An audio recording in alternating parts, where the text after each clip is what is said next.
Hello. So, thank you very much for being here. Today, I want to tell you a story about what happened when we tried to think, okay, how complicated would it be to migrate Apache Kafka to Scala 3? And as every single story, it has different options, it has different paths. So, we will start with how it all began. Then I will go to the center part of the talk, which will be which challenges did we face? And finally, I want to have a reflection about what could we improve to make those migrations better. So, as all stories, it all begins with a beginning. So, I guess the first thing that I need to explain is who am I and why I'm giving this talk. So, that's me. You can see my face. You can see my face here as well. If you are in the small Akka corner before it changed license, back there, I was there. I was doing things on the Akka corner. So if you were on the verbose area of Scala, I was not there to be seen, but we were on the other side, on the Akka corner, doing and hacking things there. Right now, I'm working at Ivan, and my current title is Director of the Open Source Program Office. And yeah, that's what we do. We do open source at Ivan, or we have people working only in open source. Then the question is, but why? So, okay, that's you. You did this thing, but why did you care?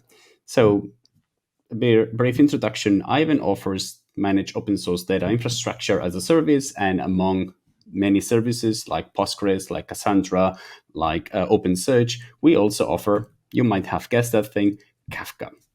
And basically, disclaimer here: we don't own the Kafka trademark. Kafka trademark belongs to the Apache Foundation.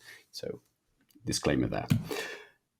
Then, what we do there is we want to make sure that all the projects that Ivan relies on, and we really have our needs on those projects. We really care about those ones. We want to have people who are dedicated to work on those projects full time. So basically, people employed in the open source program office work exclusively on open source projects every single day. And in case you don't know, I want to explain what is Apache Kafka. It will be only like a few words, so don't worry if you know it, it's really quick. So it's a distributed event streaming platform. It's extremely scalable, it has high throughput, and it's high availability. Basically, it's a distributed lock where a lot of consumers can consume from that lock, and also a lot of producers can write to that set lock. So, let me explain some details about Kafka. If you know Kafka, that thing might not come as a surprise, but if not, maybe it will be surprising for you.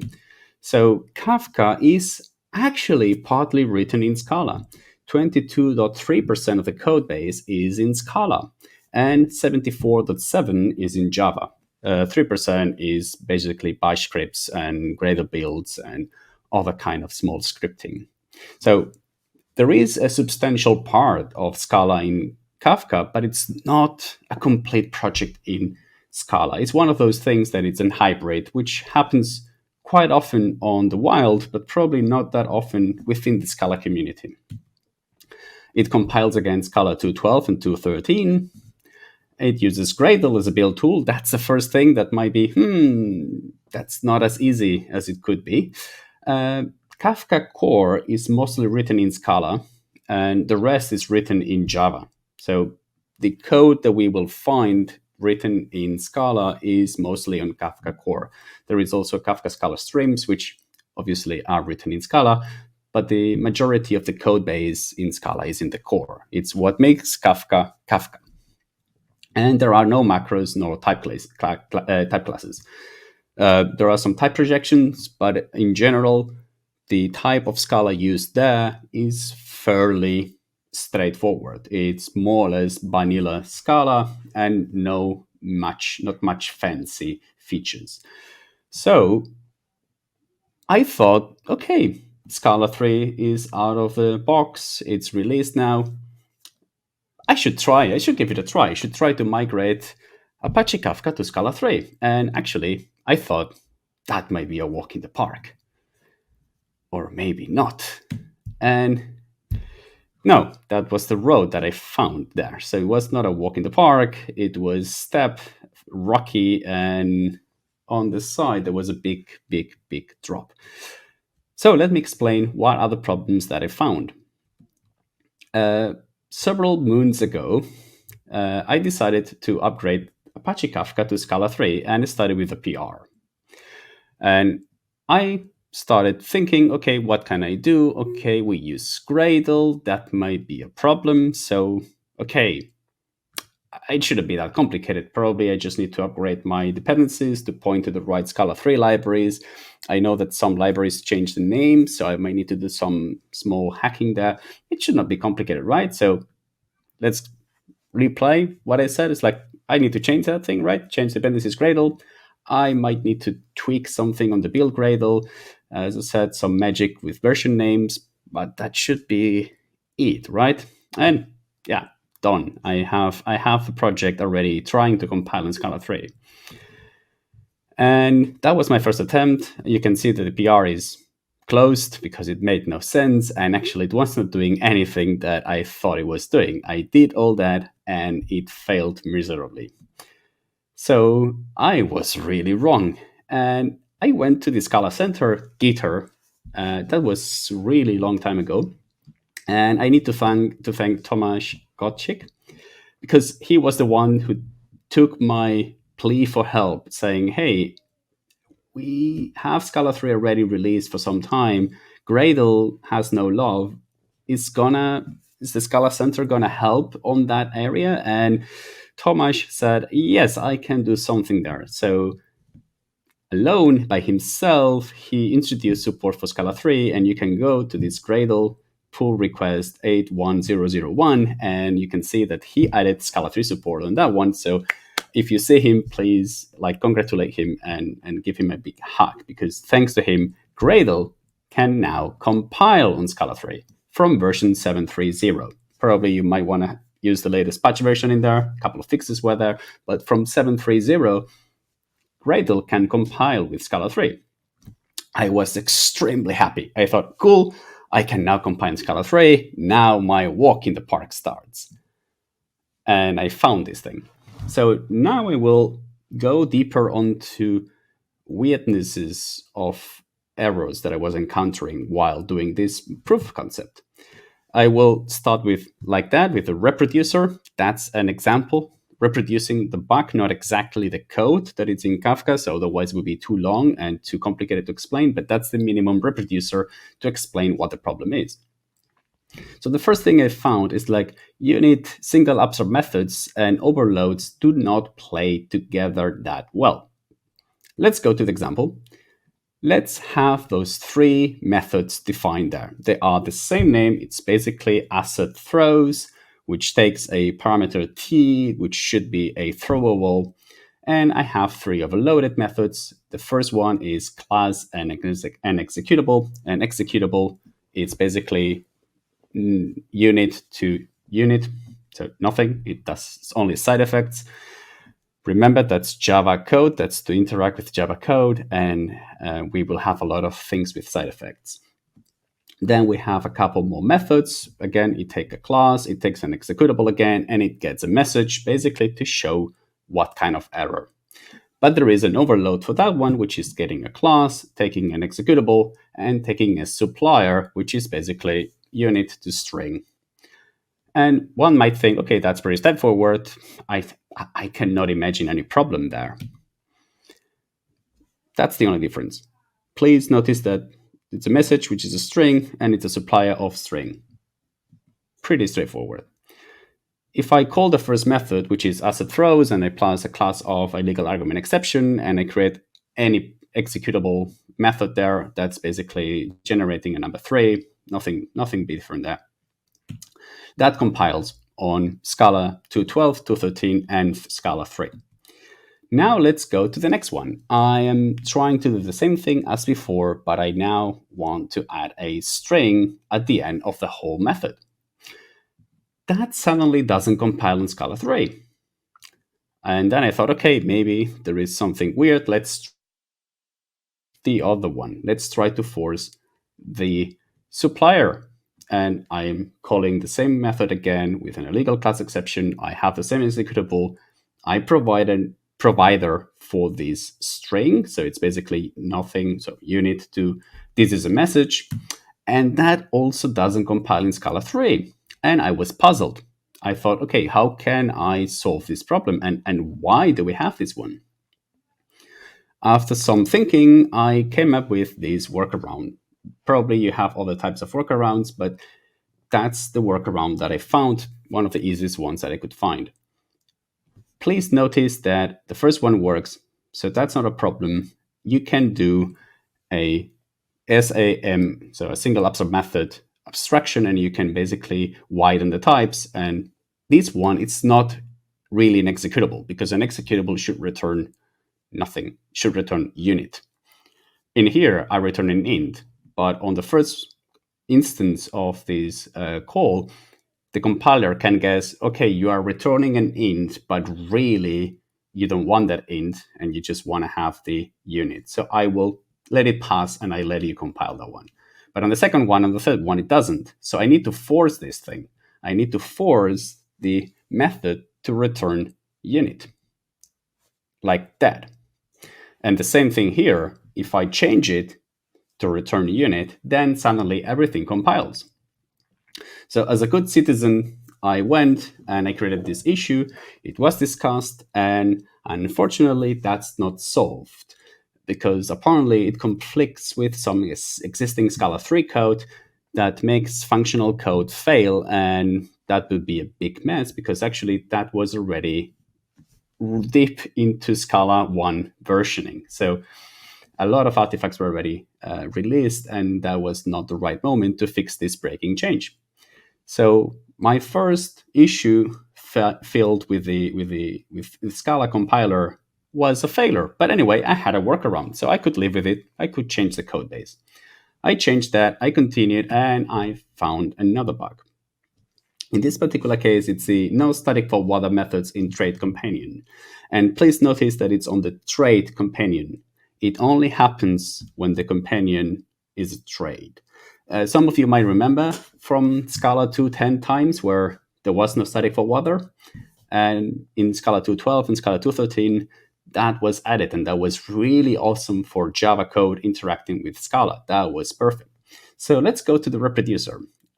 Given that object, that is a basically companion object of the trade, which has a constant, that is a string, it doesn't really matter. I just want to have something there. And then I have a trade, which again has another thing, whatever, it's a val, doesn't really matter. It needs to have something in there. Now let's see what this thing would work. And actually in Scala 2.13, this class bytecode will carry over any val or definition, any def, any val that is defined on the companion object. But on Scala 3, it's not. And to prove that, let's see what's the output of Java. And I want you to see these two code listings, and to make your life easy, I will highlight the difference. That's a line that should be in the code, in the bytecode, but it's not. And the up one, the one at the top, is the actual bytecode produced. And you can see that the method called constant that returns string is missing. That means that from Java code, I cannot directly say object trade pair dot constant because it's gone, because I don't have this method. But that was there on Scala 2.12 and 2.13. So again, I filled the bug. It was solved. So thank you very much for that one.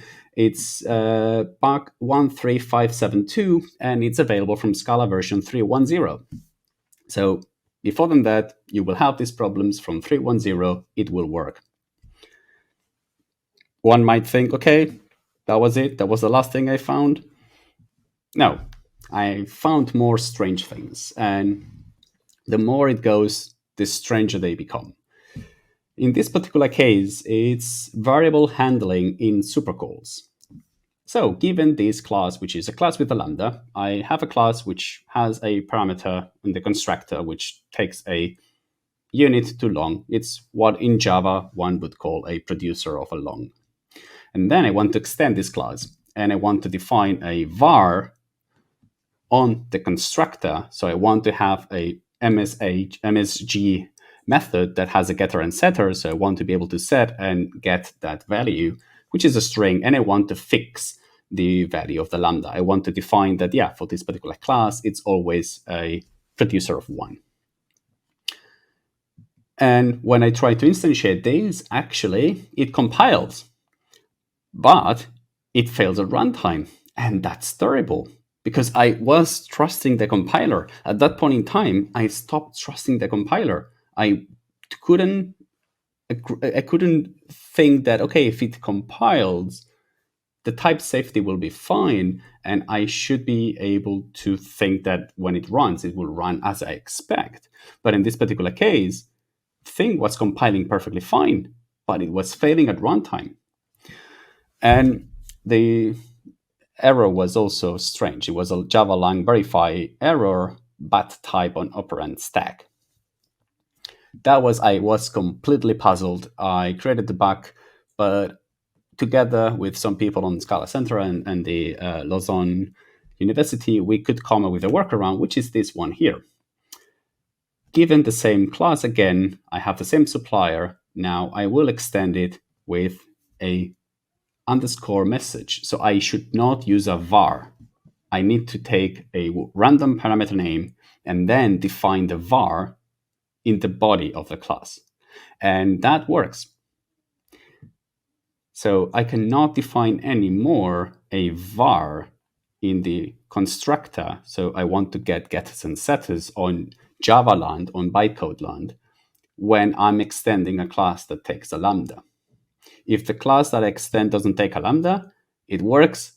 If the class doesn't have a var, it works. So it's only when these two things happen in the same class. So that works. That's a workaround. But again, as I said, I filled a bug, and that's fixed again. That's Dotty bug 13630, and it's solved from Scala version 3.1.1. Then I encountered yet another problem. And that's when you want to handle Java var args with a parameterized t. That one was really surprising to me because I couldn't believe that problem slipped through. It was really, really, really strange. So let me go to the example. So I have a class called type var args that takes a parameter v, and it has any method, doesn't really matter, that takes the var args of that parameterized t. So in this particular case, I want to get a thing of type v and then the var arg of that v things. So that basically means in Java land as well that I can call var args with one parameter of type v, or 2 or 3 or 4, as many as I want, but at least always 1. And if I instantiate it like that, so if I go and I try to say, okay, I want to create a new type var args of the type long in Scala long, so it's Scala long, and then I try to call it with 1L, which should be a long, it throws at runtime. Again, the same thing. It compiles, the whole code compiles, and one might believe I'm safe, I did it right, I am good to go, let's ship it to production. But no, it fails at production. It fails when it runs. So unless you have tests that cover exactly that line, you might not catch this problem. And actually, the exception is also interesting because it's a class cast exception. J cannot be cast to Java lang object. After reading quite some time, as far as I understand, correct me if I'm wrong, so if somebody has a better explanation, but that's basically that an object cannot be cast to the a primitive long cannot be cast to an object. And I was thinking where the primitive Java long comes from. That thing works on Scala 2.12 and 2.13. Why suddenly it doesn't work anymore on Scala 3? That's really strange. Let me see if I can find the root cause of this one. So let me try if I find a workaround, and by finding the workaround, it might hint me where the problem is. So I found a workaround that it's pretty lame. instead of instantiating the class with a Scala long, I instantiated with a Java long. And suddenly everything works. Again, I went to the Dotty issue repository. I created the 13645, and from Scala version 3.11, it's solved. So that again was another problem that I it was puzzling. I was really surprised that that one happened as well. One of the last, so that's the last problem I found, was type erased for by name parameters. And I was running out of meaningful names for the bug reports. So the names are getting stranger. And also the problems are getting stranger. So in this particular case, I have a by name param. And it's an object. It basically takes a method that has a string that will evaluate to a string at some point in time. So it's a by name param. That's good. Now let's see what's the output of the Java bytecode. If I look at the first one, you will see that what I'm generating, and that's exactly what it's being generated, it's generating a by name param method that takes the Scala function 0. You might think, okay, that makes sense. It's correct. You get nothing there, so it's valid. But actually, wrong. We are missing the type parameter there.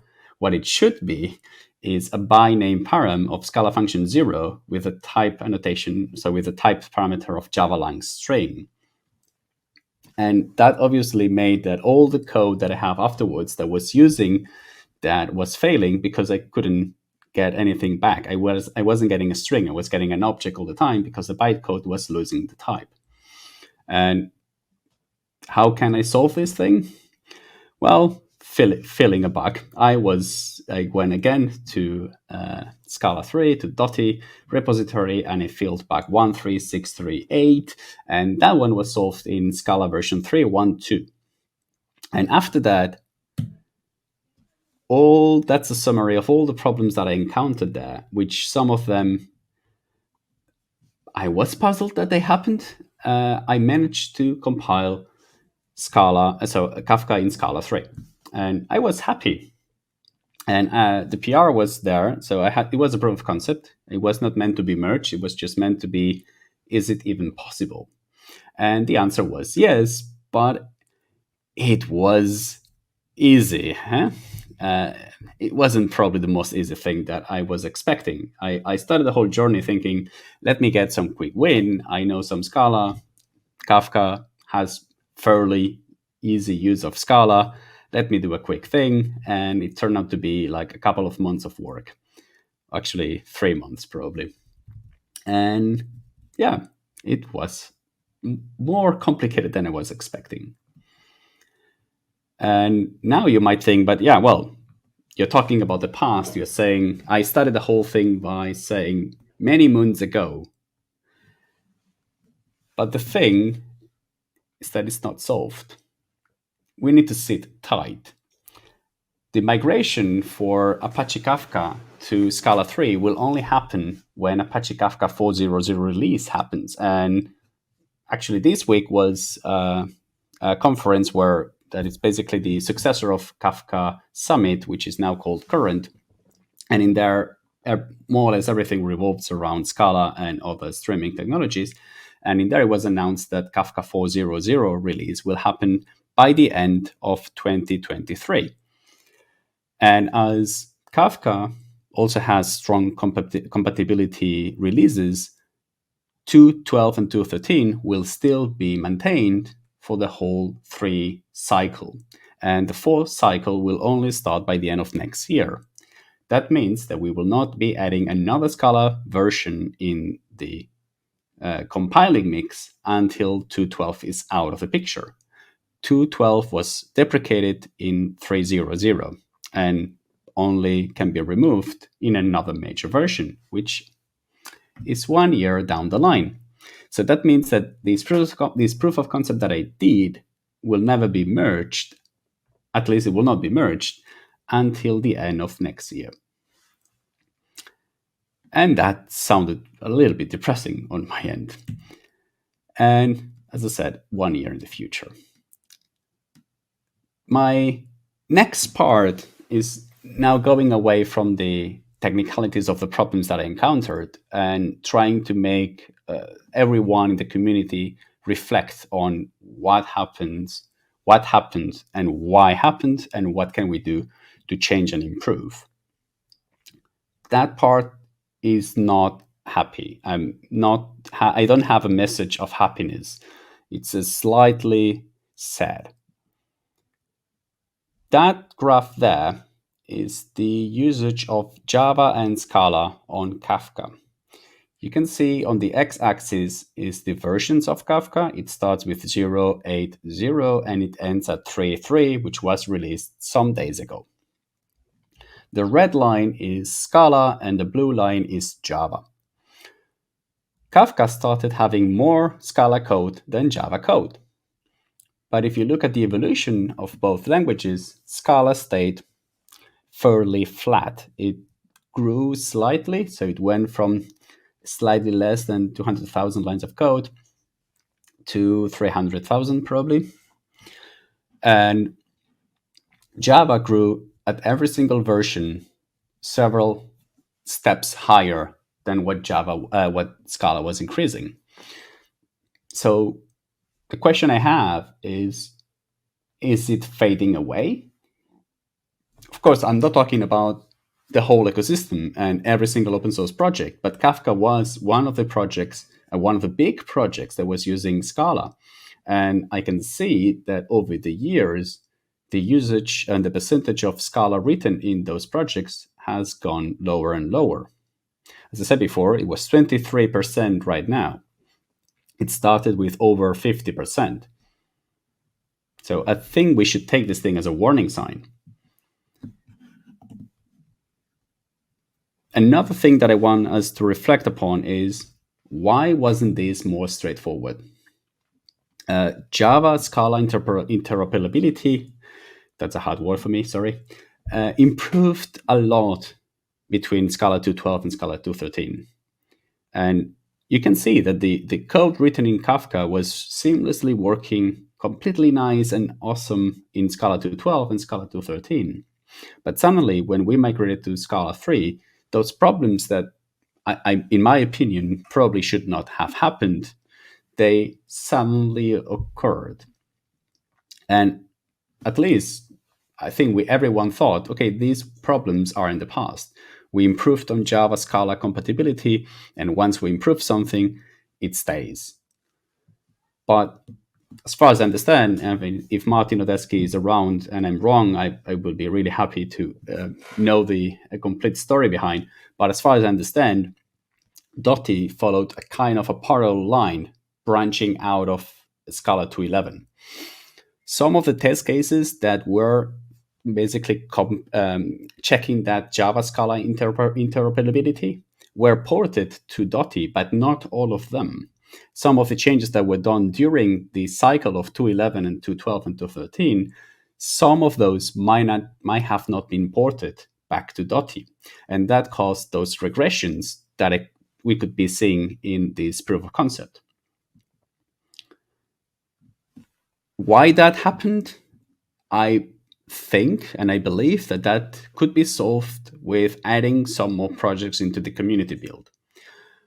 I believe that if we add some projects that are not purely SBT based and Java Scala combined, we will get a way more Scala friendly environment for the fringe area. The projects that are not at the core of the Scala community, but the ones that will help us grow the community farther. And we probably need to go out of our comfort zone and try to include projects that are not the ones that we consider core of Scala and try to add them to the community build. I know it's not easy. I know that, for example, in this particular case, Kafka uses Gradle, and Apache Kafka has, as far as I understand, zero intention to migrate to SBT. They are really comfortable in Gradle and they really like Gradle. And having the community build working with different build tools might be complicated.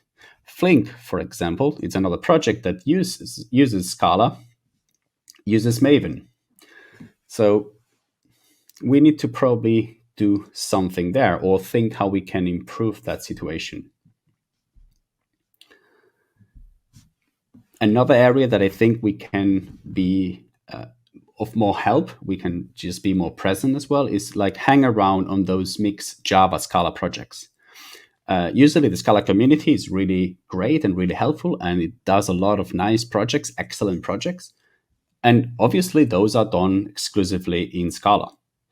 But many people in the wild use Java and Scala mixed in the same project sometimes. They have some libraries in Scala and they use Java, they have parts of Java and Scala. And for example, Apache Kafka is one of those ones. They use the core is written in Scala, but everything else around it is using Java. So every Java code around needs to, in one way or another, interact with Scala code. And that's an area that probably we need to pay more attention to. We put a lot of attention on the compatibility from Scala to Java. That's from the start. We put a lot of attention during our journey into make Java code easy to interact with Scala so that they can interact easily with Scala. Apparently in Dotty, we lost some of those easiness on interaction. Another thing that we can help, in many projects, they don't have quote, quote, in-house Scala experts. And what that means is that they might have Scala code base, but they are not Scala experts. They do know some Scala, but there is not an expert in the room. So the Scala community is basically it's full of experts or at least experienced people in Scala. And what I would actually encourage you is use that knowledge you have and try to help others and try to help them to produce better Scala code or solve Scala problems they have. So that could be one of the problems why that happens. Obviously, that's also part of the projects. The projects also would, if they use Scala, they should also try to learn better Scala and try to keep up and do everything that needs to be done to have a healthy Scala code base. So that's on both sides. It's not only in the Scala community, projects also need to do that, obviously. And there is another thing that we need to fight and that plays against us is that historically Scala migrations have been really tedious. And every time that there was a big major Scala version, there was all the dance that needed to happen with I release the first level of libraries that everyone depends on, then the second level, then the third, the fourth, and it was a never-ending story. If you were kind of at the end of the dependency graph, you needed to wait for a long time until you could compile in the new Scala version. That worked extremely nicely with Scala 3. That's not the problem.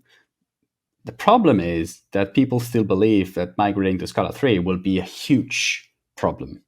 If 2.11 to 2.12 was a problem, migrating from 2 to 3 will be a nightmare. Actually, it was not a nightmare, but people might still believe that because it's back on their minds. And that's something we probably need to improve as well.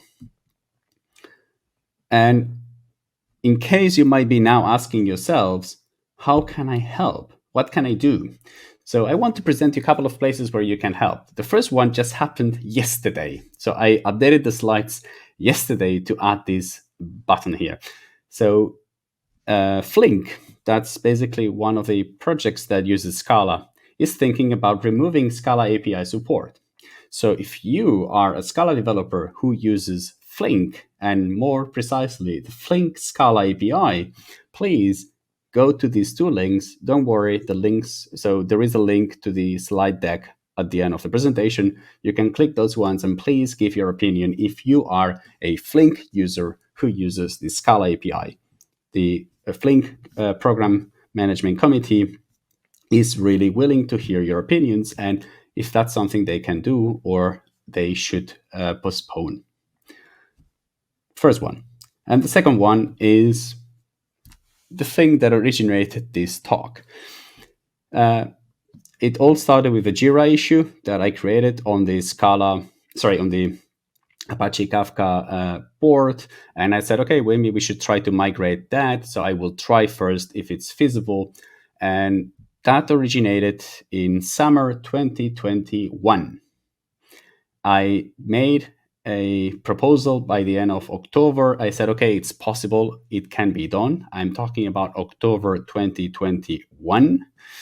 And then I discussed also with the committers of Kafka if it would make sense to start making some improvements and fix some of the changes on the code base that need to be done to make the code compile, because it was generating warnings or it was using not really idiomatic Scala to start with.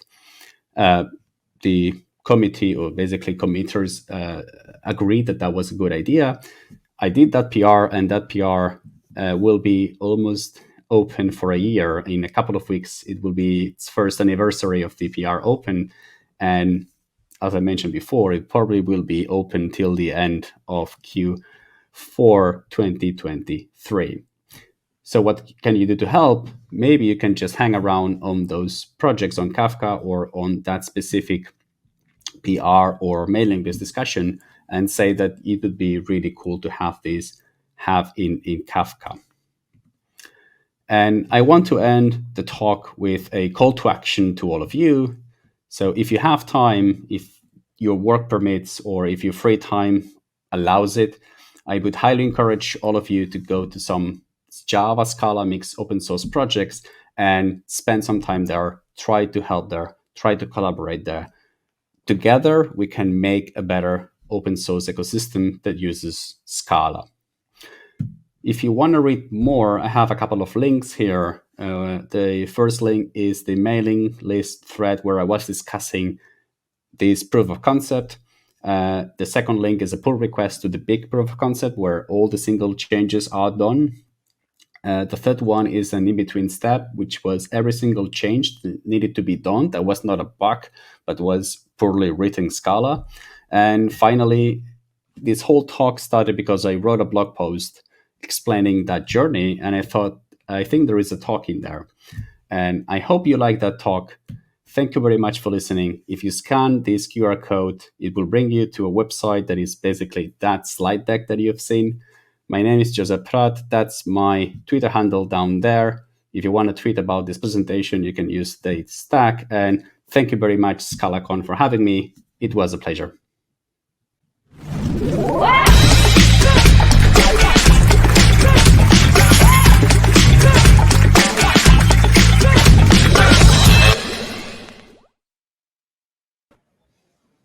Hey, Joseph, thank you so much for your presentation. And we've got really nice comments. We have a question that's popped up, so Yep. Let's get that up on screen for you. Yep. Just a second here. I apologize. It's taking me an extra No moment. problems.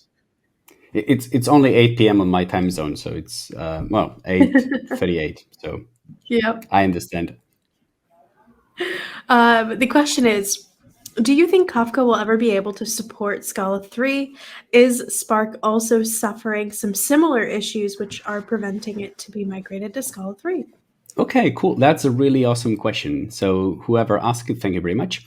I do believe Kafka will be supporting Scala 3 in Kafka 4.0.0. But that's, as I said before, 2023, end of the year. The proof of concept that I did was kind of demonstrating that that's possible. Probably we need to still see if there might be some regressions when running that piece of code in production or in some test environments, because bytecode generation sometimes might be tricky. But I think it's really possible and it will happen. Spark, I'm not that familiar with Spark code base, and I'm not into, so I didn't try to do migration on Scala 3 on Spark. I'm just one project per lifetime. I think it's enough. But I know that they had a problem with serialization of methods. So I can imagine they will have bigger problems than Kafka. Kafka doesn't store any serialization, so it should not be the problem. The problem will purely be having a code that compiles and runs. That's the only problem. Spark has bigger problems because it was involving serialization of methods so they can be executed on the other part. Kafka doesn't have that, so I think it's in a better position to support Scala 3. Wonderful. That was a great question, and really we're getting some very warm rounds of applause in regards to your talk. I don't see any other questions officially now, so I'd like to thank you one more time, and I hope you get to enjoy the rest of the conference and your evening. Thank you very much. Fire in retro rock. Roger, Matt. Ready to eject.